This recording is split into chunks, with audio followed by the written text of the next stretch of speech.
آج ان ظالموں نے موت کا منہ دیکھا ہے، میں ان کی موت پہ نہ خود ناچوں گا۔ شہباز احمد یقیناً ہوشی سے پاگل ہوئے جا رہے تھے، جبھی تو ہوپ و ہراس میں گری ماں نور نے اسے ہوش میں آنے کو کہنا چاہا تھا، لیکن جانے کے باوجود ان کے گلے سے آواز نہیں نکل سکی تھی، اور اس کی آواز سے پہلے دوسری طرف سے آتی آواز اس کے کان وہیں بند کر دیے تھے۔ خوشی سے جھومتے ہوئے وہ پاگل ہوتے شہباز محمود پہ بھول گئے تھے کہ وہ اس وقت گاڑی میں بیٹھے ہیں اور گاڑی بھی خود ڈرائیو کر رہے ہیں۔ اپنے حال میں مست وہ آگے سے آتی بڑی گاڑی کو نہ دیکھ پائے، اور ایک حادثے نے ان کو بھی اپنے بیٹے کے پاس بھیج دیا۔ اس دن عدالتی فیصلہ تو نہ ہو سکا، البتہ آسمانی فیصلہ ہو گیا۔ بازرحان افتان سمجھ نہ آیا کہ باپ کو دیکھے بھائی کو یا پھر بہنوئی کو، اور روئے تو پھر کس کو۔ وہ مرد تھا اور مرد کی آنکھ میں آنسو آ جائیں اس کی یہ مردانگی کے خلاف ہے، لیکن جہاں بات خون کے رشتوں کے بچھڑنے کی ہو وہاں مردانگی کو سنبھال کر رکھنا بہت مشکل ہو جاتا ہے۔ 3 لاشیں دیکھ کر اس کے اندر خون کے آنسو بہنے لگے تھے۔ وہ داڑھیں مار کر رو دیتا اگر وہ مضبوط حواس کا نہ ہوتا۔ اس کی ماں نے اسے دیکھا تو تڑپ کر اس کے چوڑے سینے سے آ لگی، اور ماں کے ساتھ لگتے ہی اس کا بھی بندھن ٹوٹ گیا اور اس کی آنکھیں بہہ نکلیں۔ بیوہ ہوئی بہن سامنے کھڑی تھی، بھائی سے لپٹ لپٹ کر رو رہی تھی۔ جنازے کے وقت بہت سے لوگ اس مسجد والا واقعہ سنا تھا، کسی عینی شاہد نے بتایا تھا۔ اس مرد کا ناک نقشہ سن کر اسے یہ جاننے میں دیر نہیں لگی تھی کہ وہ کون تھا۔ یہ کام شہباز احمد کے علاوہ کوئی نہیں کر سکتا، بی جان نے کہا تو اس کا یقین کامل ہو گیا۔ اب کیا کرو گے بازل؟ ماں نے اسے امی سے دیکھا اور وہ جھک گیا۔ حکم بی جان، خون کا بدلہ خون، تمہیں یہ بدلہ چکانا ہے، میں ایسے ہی کروں گا، اس نے ایک عزم سے مضبوط لہجے میں کہا، اور کھڑکی کے پار عظمت سے ہی اپنی بات سوچنے پہ مجبور تھا۔ اپنے ہابو کی لاش کو دیکھ کر تو اس کی سمجھ میں نہ آیا کہ وہ روئے کیسے، چیخے مارے، سسکیاں بھرے یا باتیں کرے۔ بھائی کے بعد اب باپ کو بھی خود سے بچھڑتا ہوا دیکھ کر وہ اندر سے ڈھہ سی گئی تھی۔ بس یوں ہی مردہ نگاہوں سے باپ کا چہرہ دیکھتی رہی اور اپنے ہاتھوں سے چھوتی رہی۔ اس کے آنسو بہتے رہے۔ پیدا ہوتے ہی اس نے ماں کو کھو دیا، اور بڑی ہوئی تو بھائی چلا گیا، اور اب باپ بھی اس کا ہاتھ چھڑا لیا۔ وہ جتنی روتی کم تھا، اب اسے ساری زندگی ہی رونا تھا۔ وہ مسکین یتیم اور بے آسرا ہو گئی تھی۔ باپ کے جنازے کے وقت وہ رو رو کر بے ہوش ہو گئی تھی۔ جب ہوش آیا تو غش کھا کر کھانے لگی۔ گھر پہ صرف ملازم تھے، رشتہ دار کوئی نہیں تھا جو اسے سنبھالتا۔ سب ملازم اس کی حالت دیکھ کر کسی نے ڈاکٹر کو بلایا اور سکون آور انجیکشن لگتے بے سدھ ہو گئی تھی۔ جب ہوش آیا تو گھر خالی دیکھ کر وہ اور رونے لگی۔ نہ زیور نہ قیمتی اشیاء، گھر سائیں سائیں کر رہا تھا۔ لاؤنج میں شہباز محمود کی تصویریں دیکھ کر وہ پھر سے ڈہ گئی۔ روتے روتے پھر سے بے ہوش ہو جاتی اگر اس کے کان کے پاس کوئی عجیب سی چیز نہ آ لگتی۔ اس نے روتے روتے یوں ہی سر اٹھا کر دیکھا اپنے سر پر موت کے فرشتے کو۔ شہباز محمود کہاں ہے؟ کڑک دار لہجہ بازل کا تھا۔ وہ آنکھیں پھاڑے سے دیکھ رہی تھی۔ سامنے جیسے خودکش بمبار کھڑا تھا۔ وہ ڈر کر 2 قدم پیچھے، وہیں کھڑی رہو، اب 1 قدم پیچھے ہوئی تو تمہاری تمام گولیاں تم پر انڈیل دوں گا۔ بھاری لہجے میں وہ جو دھمکی تھی اس کی روح نکالنے کے لیے کافی تھی۔ وہ تھر تھر کانپنے لگی۔ بازل نے بھویں اچکائیں۔ میں پوچھ رہا ہوں شہباز محمود کہاں ہے؟ بس تھر تھر کانپی ہراساں نظروں سے اسے دیکھ رہی تھی۔ کچھ بولتی ہو یا؟ بازل نے بے حد متشل ہو کر ٹریکر پر زور سے انگلی ماری۔ اس کی چیخ نکل گئی، ہسپتال میں، وہ وہاں ہے۔ وہ ساتھ نفی میں گردن ہلا گئی۔ اگر وہ اس وقت گھر پہ نہیں تو پھر کہاں ہے؟ اب وہ اس کا لہجہ سختی میں لیا ہوا تھا۔ اس کے آنسو نکل آئے اور ساتھ ہی مسلسل میں کہہ رہا ہوں نا، بتاؤ وہ کہاں ہے؟ اس نے بے حد غصے سے اپنے بالوں میں پکڑنا چاہا، ایسے میں جھٹکے سے وہ اس کے قریب ہوا اور روتے ہوئے اس کے سینے سے آن لگے۔ اس کی سانسیں وہیں تھم گئی تھیں۔ وہ مر گئے ہیں، میرے بابا مر گئے، مجھے چھوڑ کے چلے گئے ہیں۔ وہ بے آسرا ہوگی، اس کی مانو بے آسرا ہوگی، یتیم ہوگی اس کی مانو۔ وہ روتے روتے چلانے لگی۔ وہ چلاتے چلاتے خشک ہونے لگی۔ وہ دم سادے اسے سن رہا تھا اور اپنے دل کے ساتھ لگے کسی اور کے دل کی آواز سن رہا تھا۔ بازل کی گاڑی ایک جھٹکے سے پورچ میں آن رکی اور بڑے حال سے اندر داخل ہوئی۔ نوال بھابی کے قدموں میں بھی بجلی سی بھڑ گئی۔ دونوں بجلی کسی رفتار سے باہر نکلی تھی۔ مجھے یقین ہے میرا بیٹا خالی ہاتھ نہیں لوٹا ہوگا، اپنے پیاروں کا حساب برابر کر دیا ہوگا۔ بی جان کے لہجے میں تفاخر تھا، غرور تھا۔ بازل نے ڈرائیونگ سیٹ سے اترتے ہی مانور کو بالوں سے پکڑ کر کھینچا تھا۔ بازل یہ کیا؟ شہباز محمود کو ختم کرنے گئے تھے؟ بی جان نے حیرت سے اسے دیکھا اور اس نے بالوں سے پکڑی ہوئی مانور کو بی جان کے قدموں میں ڈال دیا۔ یہ شہباز محمود کی بیٹی ہے، اور شہباز محمود، وہ کتا مجھ سے پہلے ہی مر گیا۔ مانور نے گرتے ہی خود کو سنبھالا اور جھٹکے سے اٹھ کر اس پر جھپٹی اور کالر سے پکڑ لیا۔ یہ تم نے کتا کس کو کہا؟ تم ہوتے کون ہو؟ تمہارا خاندان؟ بازل کے بھاری ہاتھ اسے گالی پوری کرنے سے ہی نہیں دی۔ اس کے نرم گال پہ 5 انگلیاں اسے مضبوط نشانات کسی نے پکڑ کر اسے جانب کھینچا تھا۔ اور میرے بھائی عادل کے قاتل کی بیٹی یہی ہے نا؟ اور اسے ایک اور تھپڑ لگا تھا۔ میرے باپ کی موت کی وجہ بننے والے خونی کی یہ بیٹی ہے نا؟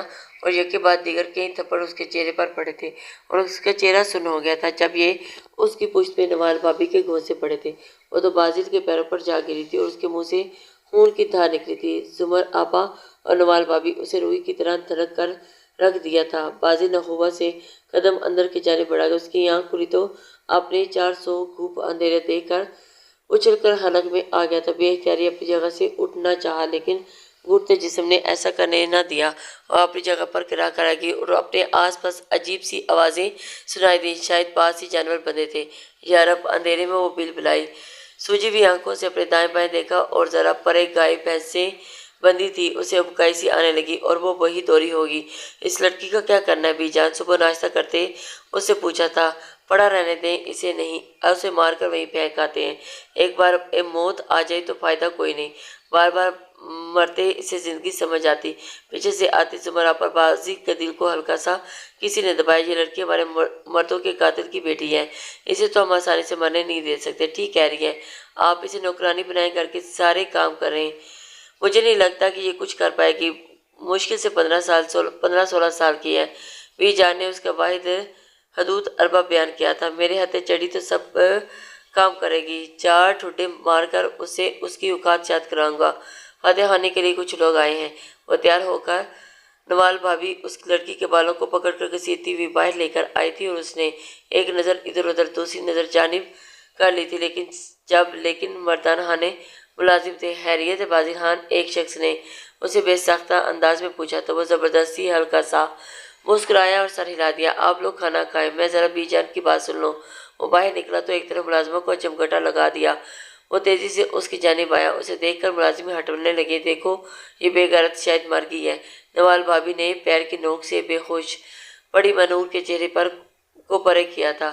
وہ ماتھے پر ڈھیروں لکیریں لیے بے جان وجود کے پاس بیٹھا اور ایک طرف پڑے اس کے ہاتھ پر نبض چیک کی، کچھ سمجھ نہیں آیا، جھک کر اس کے کان کے پاس لگا دیا۔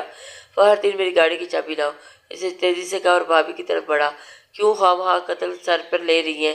میں اسے ڈاکٹر کے پاس لے جاتا ہوں، آپ اسے گاڑی میں ڈلوائیں۔ بھابی سے بات کرتے ہوئے تیزی سے چابی فخردین سے لی اور تیزی سے گاڑی کی جانب بڑھا تھا۔ وقت پر میڈیسن نہیں لی گئی، دم گھٹنے کی وجہ سے ایسا ہوا ہے۔ ڈاکٹر کے بتانے پہ اس نے آہستہ سے سر ہلا دیا۔ یہ دمے کی مریضہ ہے، ڈسٹ الرجی بھی ہے۔ پلیز صاف ستھرا ماحول نہیں مہیا کریں اور سب سے بڑھ کر وقت پر دی جائے، ورنہ جان کو خطرہ بھی ہو سکتا ہے۔ پروفیشنل انداز میں کہتا وہ سر ہی ہلا گیا۔ اب تو وہ مکمل ہوش میں ہے، آپ ان کے پاس جانا چاہیں تو جا سکتے ہیں۔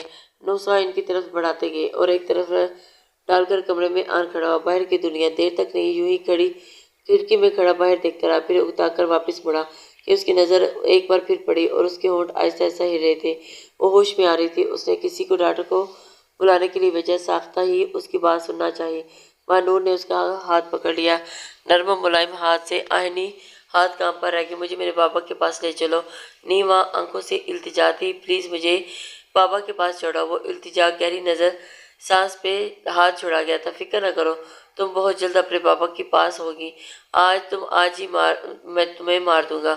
اسے زاروں کی طرح روتے ہوئے دیکھا تھا۔ تم سے تمہاری مرضی کس سے پوچھی، چلو اٹھو، اس نے سختی سے کہا اور تو نہ چاہتے ہوئے بھی اٹھ گئی تھی۔ بازل خان حیران ہوا، اس نے اتنی آسانی سے اس کی بات کیسے مان لی، لیکن اس کی حیرت پہ اس وقت دور ہوئی تھی جب مانور نے گاڑی کو فل سپیڈ میں دیکھا تو تیزی سے اپنی جانب کا دروازہ کھول کر باہر کودنے کی کوشش کی، لیکن بازل نے سرعت سے اسے پکڑ کر اپنی جانب کھینچ دیا۔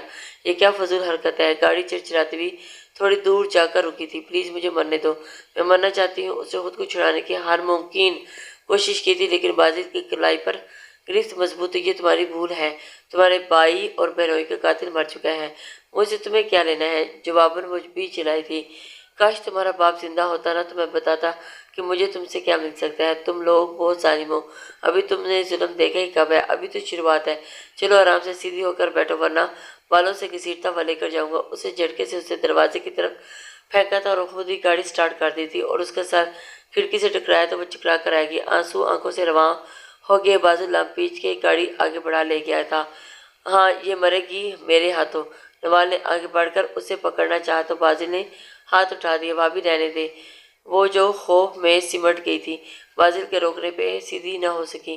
اے نوال، اسے میرے پاس لے آ، ذرا میری ٹانگیں تو دبائے۔ زمر نے تخت پر بیٹھے آواز لگائی تو ڈر کے مارے نفی میں سر ہلانے لگے۔ مجھے نہیں جانا ان کے پاس، وہ سہمی آواز میں بولی۔ جائے گی تیری ماں بھی، چل دفعہ ہو، آگے لگ۔ نوال نے پیچھے سے اسے دھکا دیا اور وہ سیدھی زمر کے تخت کے پاس آ گری تھی۔ ہوں تیرا مکر میں تیرے سامنے کسی کام نہیں آئے گا تو پھر اسی دہلیز پر آن پڑی ہے۔ وہ لمبا سانس لیتے ہوئے بولی تھی، ٹانگیں دبا۔ زمر اپنے ٹانگیں نیچے لٹکائی تو وہ چپ چاپ رہی۔ کیا کرے، اسے ایسے کام کرنا نہیں آتے نا، بلا دفعہ ہو، بیٹھ جا۔ زمر آپا اپنے بھاری پیر اس کے پیٹ پر دے مارا۔ وہ بل بلا کر رہ گئی تھی۔ مردانے کی طرف سے بڑھتے ہوئے بازل ذرا سا مسکرا کر دیکھا تو ایک طرف تو یہ لڑکی کی چیخیں بہت مارتی ہے، اس نے ناگواری سے سوچا۔ رات اپنے کمرے میں جاتے ہوئے بازل کو بھی جڑ کے کمر سے نکلتے ہوئے دکھائی دی تھی۔ اس کے ہاتھ میں کوئلوں کی انگوٹھی تھی، وہ کھانس پی رہی تھی اور بازل کے پاس پہنچ گئی۔ یہ انگیٹھی نیچے رکھ دو، اس میں تم نیچے رکھ دو، اپنا سانس درست کرو۔ اس کے کہنے پہ اس نے انگیٹھی نیچے رکھ دی اور سانس کو درست کرنے لگی، لیکن سانس بگڑ رہا تھا، کھانسی بڑھتی جا رہی تھی۔ بازل نے غور سے اسے دیکھا۔ میری گاڑی میں تمہاری میڈیسنز ہیں، تم یہیں رکو، میں لے کر آتا ہوں۔ وہ وہیں کھانستا ہوا چھوڑ کر گاڑی میں تیزی سے جانے پڑا تھا۔ تب تک وہ کھانستے کھانستے برآمدے میں ستون کے پاس بیٹھ گئی تھی۔ بازل تیزی سے دوائی لے کر مڑا تھا۔ اتنے میں اس کی حالت غیر ہو چکی تھی، کھانستے ہوئے وہ ہوش و حواس سے بیگانہ لگ رہی تھی۔ بازل نے انہیلر نکال کر اس کے منہ سے نکالنا چاہا، اسی لمحے کھانستی ہوئی انگیٹھی جا پڑا۔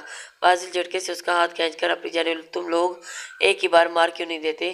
اسے سے جھاڑ تو پھینک تھی۔ برآمدے سے گزرتے ہوئے زمر آپا نے اسے دیکھا تو آ کر اسے الجھے ہوئے بالوں سے پکڑ لیا۔ تب سے وہ بے بسی سے چلائی تھی۔ جواباً زمر آپا نے اس کے منہ پر کس کر تھپڑ مار دیا تھا، جب تم پل پل مرو گی تو تمہیں اندازہ ہوگا کہ تمہارے باپ نے کتنا بڑا ظلم کیا ہمارے ساتھ۔ میرے بابا مر چکے ہیں۔ اور وہ رو پڑی۔ تم تو زندہ ہو نا، اپنے بابا کی لاڈلی بیٹی، تمہیں پل پل مار کر ہمیں اتنی تو تسکین ملے گی کہ ہم نے اپنے پیاروں کا بدلہ لینے کی کوشش تو کی۔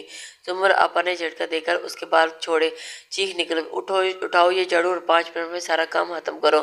زمر آپا نے جھاڑو کی طرف اشارہ کیا تو اس نے روتے ہوئے جھاڑو اٹھائی اور ایک دم اس کی چیخ نکلی۔ ہاتھ میں چھالا بن چکا تھا اور شدید درد اٹھا تھا۔ زمر آپا نے ناگواری سے اسے دیکھا، زیادہ نازک اندام بننے کی کوشش نہ کرو، تم ملازمہ بن چکی ہو اس گھر کی، ساری عمر نوکرانی بن کے گزارنی ہے، بہتر ہے کہ اپنے اعتبار بدل لو۔ مجبوراً وہ جھاڑو پکڑ کر نیچے پھیرنے لگی۔ شدید درد کی لہریں پورے جسم میں دوڑی تھی۔ زمر آپا وہاں سے ہٹ گئی تو ایک ملازمہ نے لا کر مرہم اس کے ہاتھ پر رکھ دیا۔ یہ چھوٹے سائی نے بھیجا ہے، اسے جلے ہوئے ہاتھ پہ لگا لو۔